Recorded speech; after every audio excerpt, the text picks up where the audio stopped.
Angelina, and I would like to share some of part of my story. So, of course, I think as a lot of people here, my parents had problems with the job when the war started, and I also needed to survive by my own and started working, and I worked in some NGO.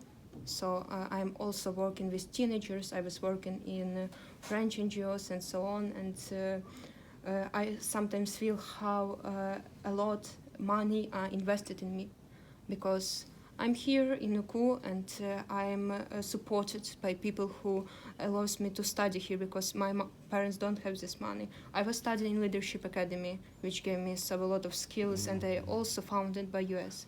And when I also really interested in developing myself and getting better, and a lot of projects were also supported by US and all this humanitarian aid and so on. I felt it when I was working in NGO, how much money do we receive?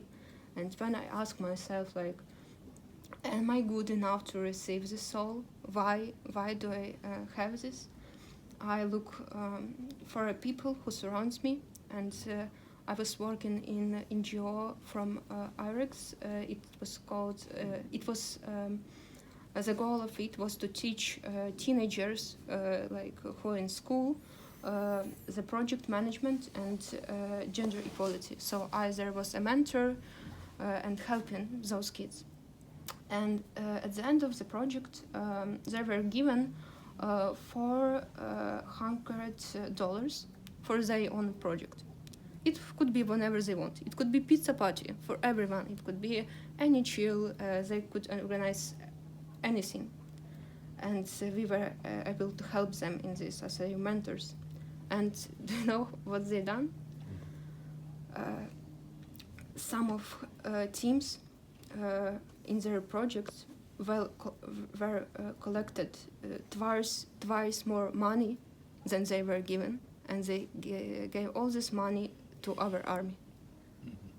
And these people in school, like, it was their first project. My teenagers were made project to support another teenagers with their war traumas.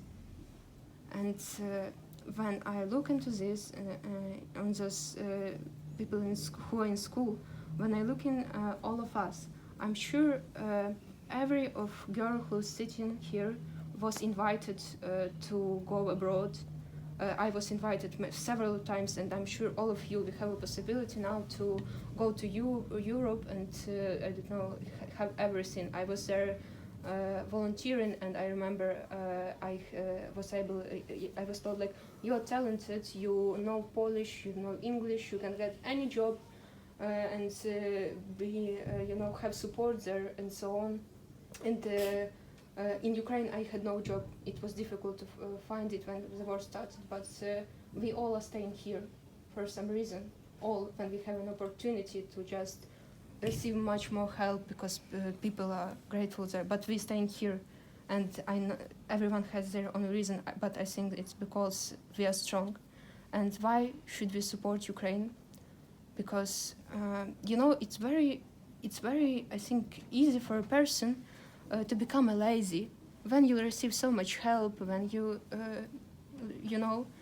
can be supported. It's so easy to just we got money, we can have a pizza party, we can do everything.